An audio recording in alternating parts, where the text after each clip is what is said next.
Hello ladies and gentlemen, I am Destructicon and today it is my great pleasure to bring to you my review of Devil May Cry 5. After the disaster that was the 2013 release of the reimagined DMC Devil May Cry, the producers had a lot of work on their hands. They need to salvage an old but still beloved series, and I am happy to say they managed to do just that. Devil May Cry 5 manages to feel like a proper sequel of the fourth game, and an awesome entry into the series in its own right. Now, with that out of the way, let's get into it.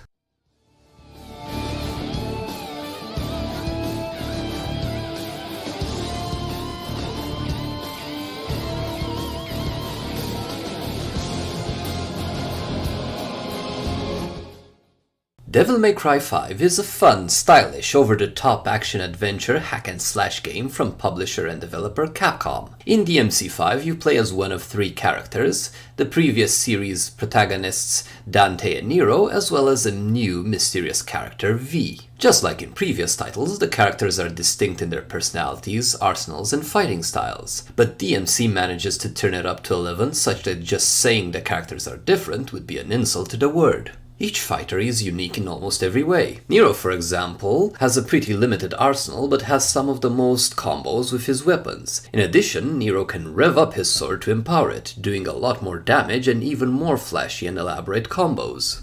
V is probably the most different from his counterparts in that he doesn't fight directly. Instead, he summons demons to do his bidding, and your standard button scheme is adapted to control the various demons. Heck, V doesn't even run the same way, he glides on a demonic wave. Dante feels like he has the fewest skills per weapon, but it's augmented by having the most weapons of all the characters and the most fighting styles. As such, Dante is probably the hardest but most satisfying to master, as controlling him properly involves learning how and when to switch from stance to stance and weapon to weapon. In terms of controls, you can play the game on PC with either a keyboard plus mouse combo or a controller. I've played the game using the keyboard and mouse personally and found it to be incredibly crisp, responsive and satisfying, and not once did I feel the need to plug in my PS4 controller. My gripe came down more to the combos being written in the game menu with a controller in mind, and thus being quite confusing. And that led to a bit of initial frustration in having to learn and master the game, but once I got over that hurdle, I found myself having tons of fun.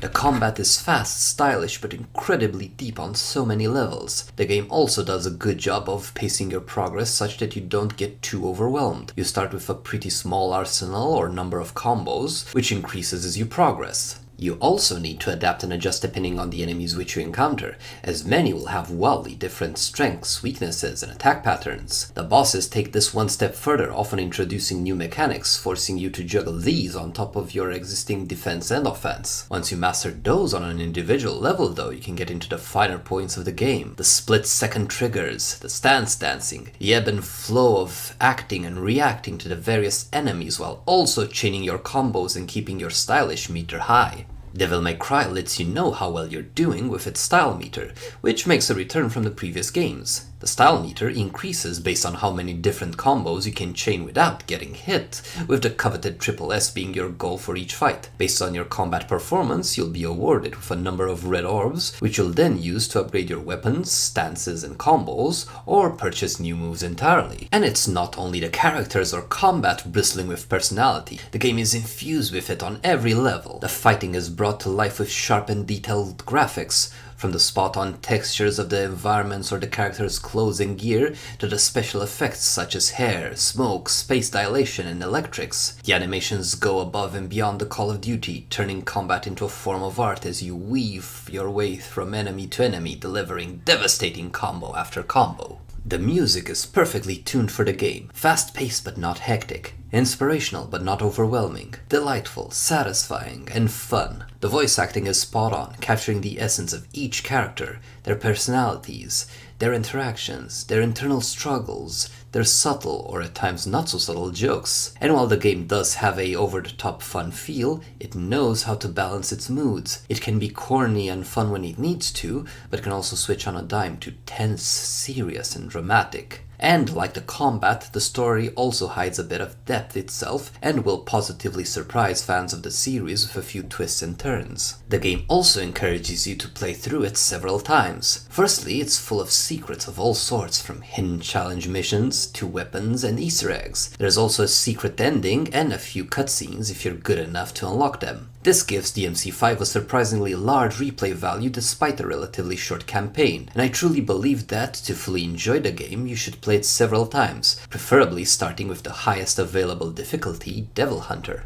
The game is simply at its best when it challenges you. It'll pick you up and kick your face into the dirt while goading you to get back up, but there is no hurdle which you can't overcome. For each time you lose, you get a little bit better, faster, more observant and precise. Your combo chains become more controlled and fluid until finally, before you know it, you've beaten the final boss, your hands shaking in an adrenaline-fueled stupor. This is DMC at its best, the ever-increasing and insane difficulties leading to greater and greater satisfaction as you conquer them. In terms of monetization and fairness, the game has a lot of value built into it. DMC5 is priced at the standard AAA fare, but also has a digital deluxe version which is more expensive. Honestly though, inspecting the digital deluxe version, I found it contains a lot of fluff, and such I didn't find much value in it. In terms of time per currency though, I finished the game once on Devil Hunter in around 13 hours. Putting it on the short side, especially if you're only interested in one playthrough. I will however say that those 13 hours were some of the most fun I've had in a long time. The fast and visceral combat is just that well done, and honestly, if I had to pick between a long but boring game and a short but extremely fun one, I'd pick the shorter but more fun experience. However, as mentioned above, a lot of the fun also comes from the multiple playthroughs on the higher difficulties, as you constantly need to adapt and grow, giving you a sense of meaningful progress and purpose, and inviting you to spend more and more time in the game. Thus, I believe, DMC5 can provide value for everyone in different ways. The people just looking for a quick story-driven playthrough will get it, and the people looking to invest their time into greater and more difficult challenges will also find the satisfaction they crave. What I do hate, however, is the inclusion of microtransactions, allowing you to purchase both blue orbs, life, as well as red orbs, currency for your combos. This element does give the game an unfortunate pay-to-win feel. The good part is that you don't need to buy these to beat the game, so at least it's not predatory in forcing you to purchase these microtransactions, but it still feels completely out of place. And, given what I've explained above, buying these will ruin the game for you, as DMC isn't as much about the story, but rather your journey through it. Given all the gameplay elements which Devil May Cry 5 absolutely nails, I'm happy to give it a solid 9 out of 10. While it might overwhelm you in the beginning, once hooked, Devil May Cry 5 will deliver mind-blowing, over-the-top action which will have you coming back for it time and time again. I hope you've enjoyed this video. If you did, please consider liking, subscribing, sharing and commenting on it. I do my best to produce content regularly, so you can tune in next week for a new video. You can also find me streaming on twitch.tv/Destructicon, and also find some of my work on teamliquid.net. Thank you all for watching and have an awesome day!